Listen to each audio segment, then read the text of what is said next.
Hey friends, it's the Circle of Hope Pastors. We're doing a video cast, and these video casts are based on questions that were actually asked.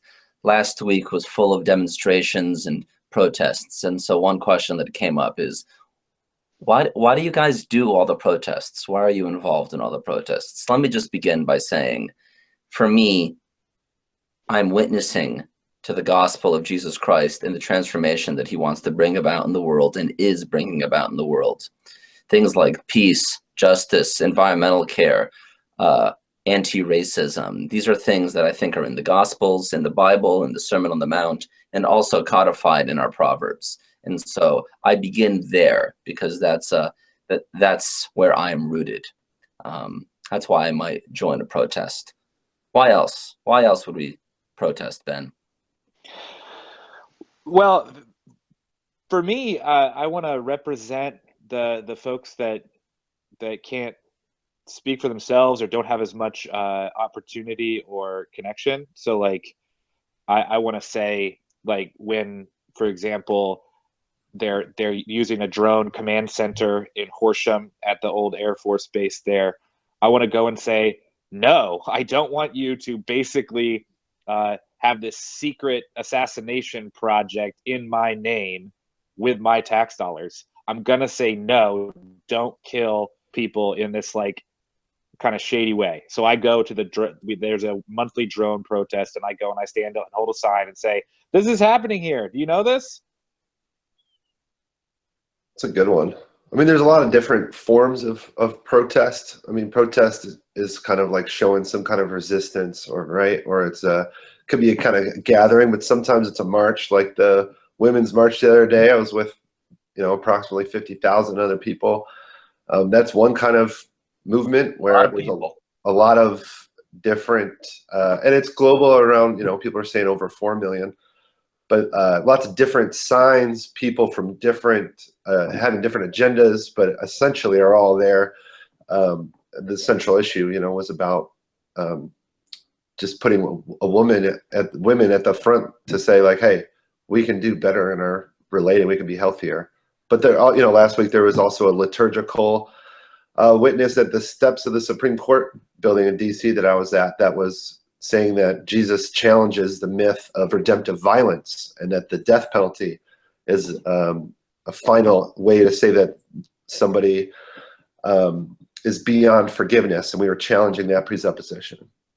Or tomorrow, when the president is going to be in Philadelphia, people are gathering to say, hey, you need to not back construction of the Keystone XL pipeline and the DAPL, because the earth and indigenous people need to be respected, and you can't just commoditize it all. And you cannot drink oil. I think that's a worthy thing to say, and I like going out there and putting Circle of Hope out there too, and letting people know that, like, yeah, Christians aren't just part of this domination machine. We've been part of the resistance the whole time. So sometimes it is just a state of fact. You actually can't drink oil. You can't eat money. Rachel, keep us going. Yeah, I mean, I'm sitting here in Center City and thinking about the fact that the powers that be really do serve the interests of a very few people and exploit a lot of others. And so this, even Center City, Philadelphia is not the utopia that I want it to be. And so sometimes standing with Jesus means standing with those who are suffering and are exploited, and getting out there to say something. It does give witness to the upside down world that is coming. When I walk with the least of these, when I walk with the oppressed, I'm following Jesus in doing that. My mind is often going when I'm in a protest because I'm thinking about all the other groups around me. Some of them are more violent than I am. Some of them are interested in enacting legislation. I don't try to sort through all the politics or dissect it with some sort of ideological purity. It's not all perfect. I do it because I'm moved by Jesus to do it and moved by the Spirit to do it.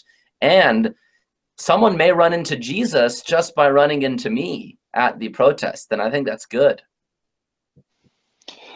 Yeah, Johnny, one of the things that go ahead, Rachel. I think that is good, and I think at the same time we need to keep remembering as a community that our salvation isn't in fixing any of these big problems. Our hope is in Jesus who saves us, and so we're not trying to save ourselves in the world by getting out there.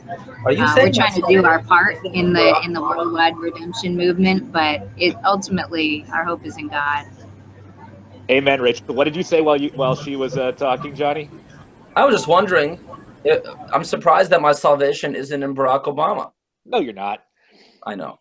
I know. Yo, I just got to say real quick, in response to what Rachel just said, we were talking we do this thing called Doing Theology. Occasionally we were talking about social justice movements and how to work it out with the New Testament thinking. And this was just a couple days ago. And the idea that the world could save us was like front and center in our conversation.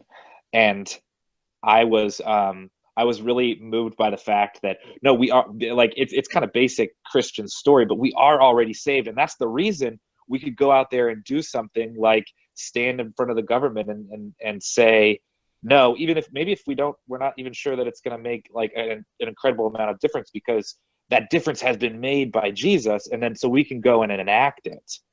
And it's also a reason why a person who thinks, whoa, protests, that's not me. A reason, or like it might be even like too anxiety to like be in a big crowd or go do something that's unfamiliar. And the reason that you might do that is, again, Jesus, because we're starting from the foundation of that saved by grace, freedom, that reality that has already been inaugurated. So it's all coming together. Can you tell we like talking about this? We do. You know, these protests, these demonstrations, they're opportunities for us. Circle of Hope is doing them. So even if you don't make it to them or you're not ready to, our whole movement, our whole community is participating in them. And you are, just by your connection to us and to me. So I'm glad to be doing it. And I'm grateful for the question and for the opportunity to talk about it. Should you have more questions, throw them at us. We'll try to answer them. If you like this, like it on Facebook, share it around, subscribe to our YouTube channel, tell people about it. Talk to you next time.